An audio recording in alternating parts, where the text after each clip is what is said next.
Metemos en tema porque tras varias horas de discusión y de diferentes negociaciones entre los partidos políticos, finalmente la Cámara de Diputados terminó de aprobar el proyecto de ley contra el lavado de activos, que ahora entra en la etapa final para ser aprobado.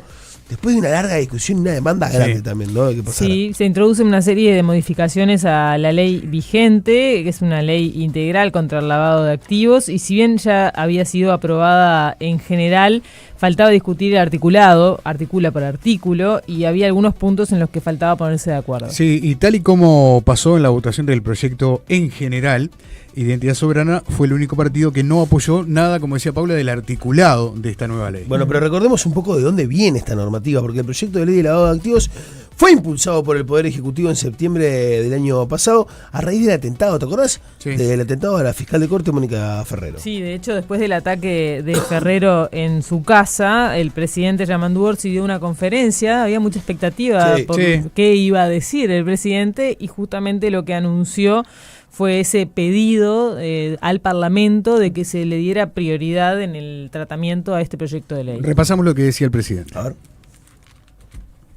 Le pido o solicito o exhorto a las bancadas de los partidos políticos que aceleren el tratamiento de la ley de lavado remitida hace ya un tiempo por la Presidencia de la República y que se dé la discusión profunda, porque creemos que por ahí también hay que golpear y hay que ser cada vez más eficiente. Por lo menos que se empiece a tratar el tema del lavado de activos, porque es una pata fundamental en el accionar del narcotráfico. Es por dinero, sabemos que es por dinero y que va de la mano con la violencia. Pero si nosotros solo operamos sobre los quienes materializan las acciones y no analizamos la otra pata que es fundamental, que es la que resuelve el tema del tráfico o el traslado de los dineros o la forma de blanquear dinero, estamos quedando sin una pata fundamental. Lo que pedimos que por lo menos se empiece a tratar, y saldrá lo que saldrá. No sé, no digo que la verdad la tengamos nosotros, pero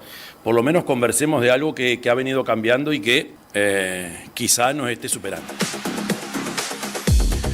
Bueno, ¿te acordás de esta conferencia? Sí, ¿no? Claro. Que además tuvo mucho, como decía Paula, había mucha expectativa de que iba a pasar. Fue polémica esa Totalmente. Claro, porque ¿no? uno dice, ¿qué tiene que ver la ley de lavado de activos a Ferrero con esto? Y de esta manera se busca combatir el avance del crimen organizado, del narcotráfico, de lo que fuera que estaba detrás de este atentado. O sea, era muy como... parecía de alguna manera una solución simplista, por decirlo de una forma. Por ahí se generó el debate de si no era una relación forzada. Exactamente. Bueno, después de esta solicitud, igual, el Frente Amplio, frente a un presidente, ¿no? Buscando un aceleramiento justamente en la concreción de esta ley. El Frente aceleró en la estrategia de concretar esta ley y se buscaron alcanzar acuerdos con la oposición para llegar a una normativa consensuada. Sí, y después de ser aprobada en el Senado, finalmente ayer se lograron modificar algunos artículos en la sesión en diputados. Fue a iniciativa de legisladores de la oposición que lograron convencer al oficialismo. Sí, y ahí está lo que vos planteabas, ¿no? Uno de los artículos más complicados o que más llamó al debate, y uno de los principales cambios, estuvo en la reducción del tope para los pagos en efectivo. O sea, bajar la cantidad del máximo de dinero, en este caso, que podría estar incluido dentro del lavado. Acá yo pienso en un Martín Fabretti indignado, que siempre hablamos de este tema, ¿verdad? Cuando venga le vamos a preguntar.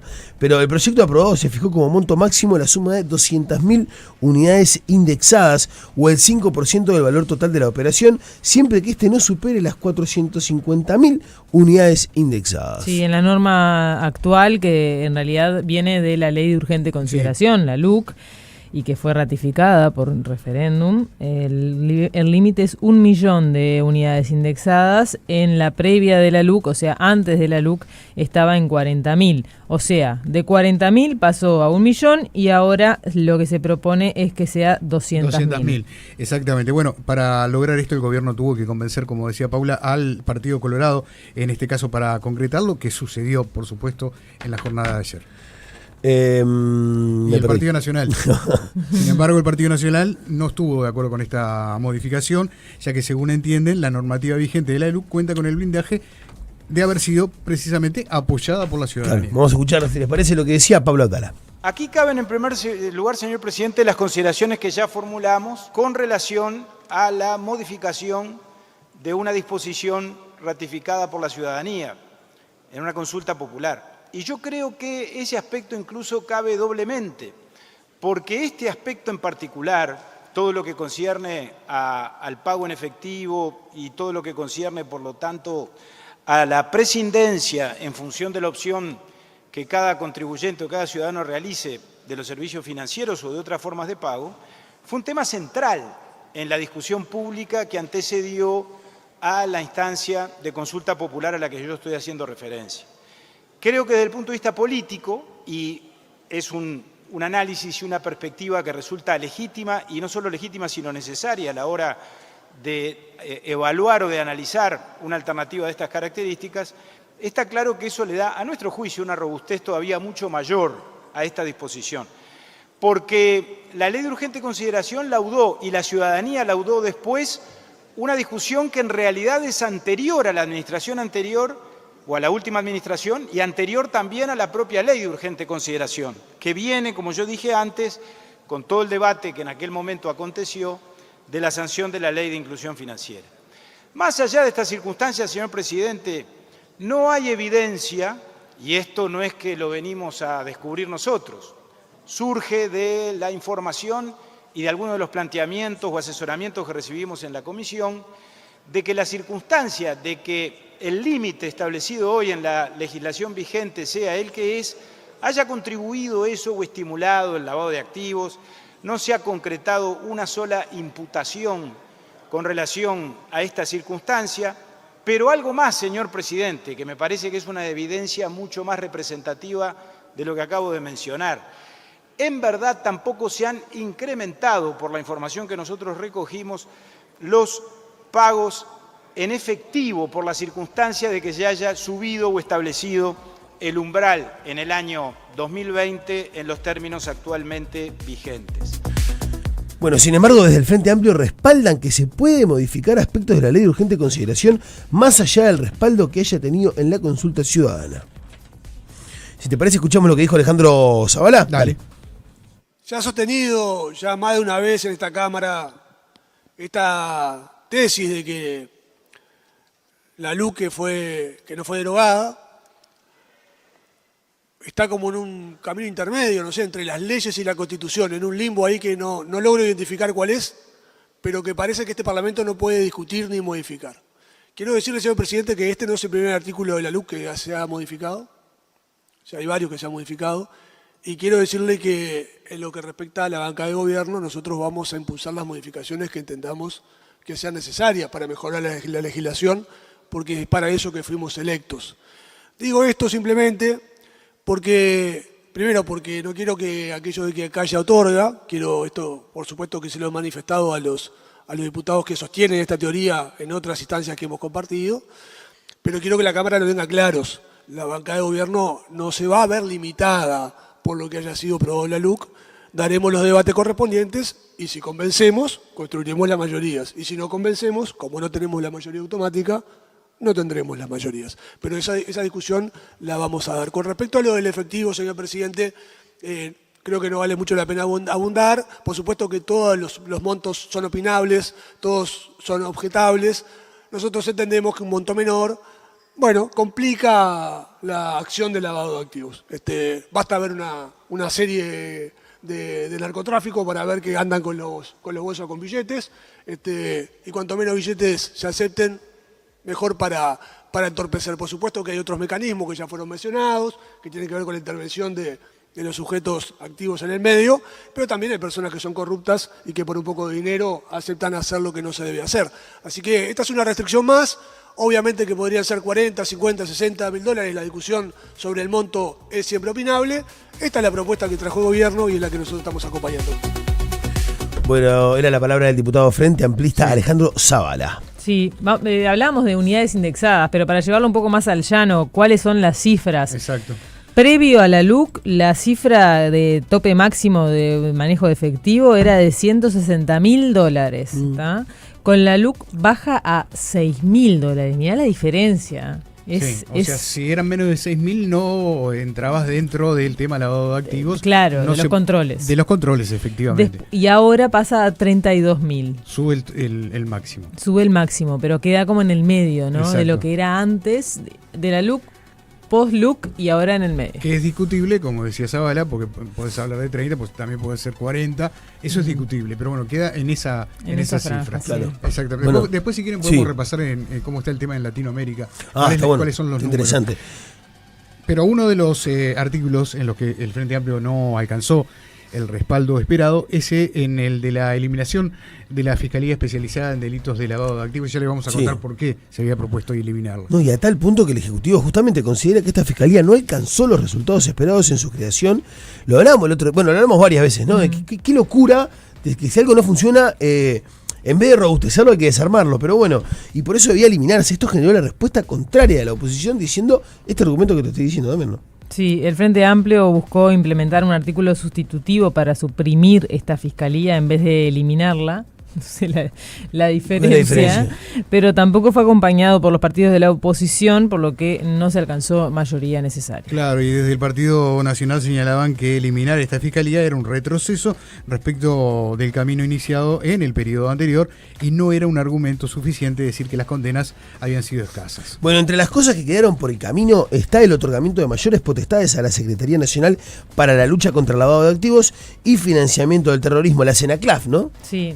Sí, me quedé pensando en lo de la fiscalía porque, digamos, el argumento del oficialismo es que como se lograron pocas condenas, lo que hay que hacer es unificar con las de delitos económicos y claro, porque se tiene más herramientas y porque las cosas no se dan solas, o sea, el lavado no se da solo, siempre hay un delito precedente y eso facilita la investigación. Lo que pasa es que el nombre que le pusieron a la fiscalía también queda claro, ¿no? Eliminás una fiscalía de lavado de activos. Es como que no podés hacerlo. Simbólicamente es muy fuerte. Bueno, el oficialismo pretendía darle la potestad de retirar y requerir documentación o respaldos informáticos en el marco de inspecciones de muebles o inmuebles, de quienes están obligados a reportar. Esto a la CENACLAF, ¿verdad? Bueno, se podría, como para hacerlo sin intervención de la justicia, lo que la oposición quiso incluir, que se intervenga, que haya una intervención de la justicia para lograr esto. Este cambio que también fue impulsado, como decíamos, por la coalición republicana, y ya lo habíamos dicho al comienzo, tampoco fue respaldado por Identidad Soberana, que no votó el artículo original. Esto quiere decir que la potestad que le atribuyó el proyecto original y que se aprobó en el Senado va a quedar por el camino, ¿no? Y se va a mantener lo previsto en la normativa que está vigente. Sí, en definitiva, el proyecto que se aprobó ayer en diputados modifica más de 30 artículos de lo que se llama la Ley Integral contra el Lavado de Activos, que se votó en 2017. Sí, entre ellos está el agregar nuevos delitos como precedentes de lavado y entre ellos incluye el fraude a entidades integrantes del sistema financiero, también los ciberdelitos cuyo monto real o estimado supere las 100.000 unidades indexadas.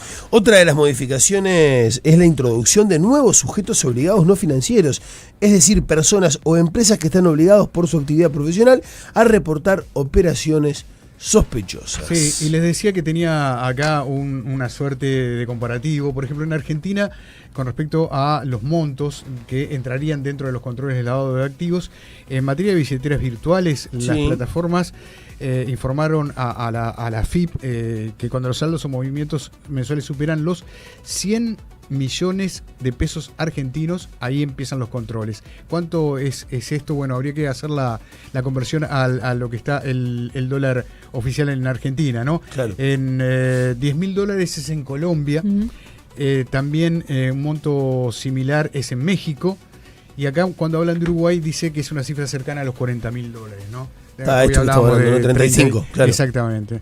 Pero bueno, como ven, en algunos países es menor el monto, como en su momento también la LUC lo había manejado acá, por esos $6.000. Bueno, varios mensajes. Le rompen los cocos a la gente normal, unos hipócritas, porque no controlan el origen de fondos en las campañas electorales que los llevan a sus cargos. Deberían dar el ejemplo. No veo que les pregunten eso, dice Fabián Pereira. Nico dice en WhatsApp, me parece más o igual de importante la claridad en el tema de la financiación de los partidos políticos. No solo los narcos son los únicos capaces de corromper.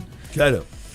Voy a mencionar algo que está en la tapa del libro, dice Fernando. Si hay narcotráfico es porque hay voluntad política para que haya narcotráfico.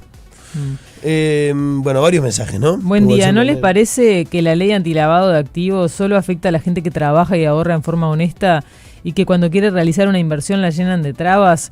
Solo hay que mirar el caso de Conexión Ganadera, movieron millones de dólares, todo en forma legal, dice entre comillas, la proliferación de automotoras que realizan ventas y financiaciones, pero intente alguno de ustedes comprar un auto o un apartamento. Si quieren frenar el lavado, obliguen a los bancos a controlar el origen de los dineros y las transferencias después que el dinero se bancarizó, es tarde. Claro. También hay una cosa, ¿no? O sea, vos podés estar... ¿Cuánto era el máximo que habíamos dicho? El 100 el primero. No, ahora, el 35 queda actualmente $35.000, ¿no?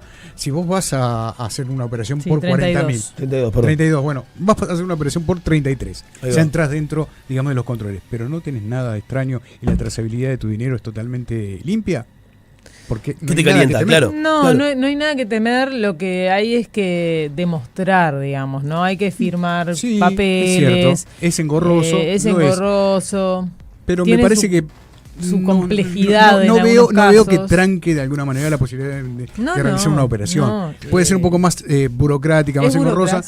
No tengo dudas de eso. Es burocracia y también yo me acuerdo de alguna transacción que claro, asistida, ¿no? Porque alguien que sabe, un escribano de confianza. Y ahí decís, bueno, sí, si no tenés a alguien de confianza, lo podés hacer, realmente quedás un poco regalado, ¿viste? Como que no sabés mucho que hay que poner para no generar algo de sospecha por algo que en realidad no está mal. Es complicado, ¿no? O sea, es como la gente común enfrentándose a este tipo de cosas. Sí, igual los profesionales, ¿te acordás que también estaban en desacuerdo? Sí. Porque decían, bueno, nos coloca a nosotros en un papel cuasi de investigador, porque en definitiva, cuando estamos poniendo nuestra firma avalando la operación, nos estamos jugando el prestigio. A ver, claro.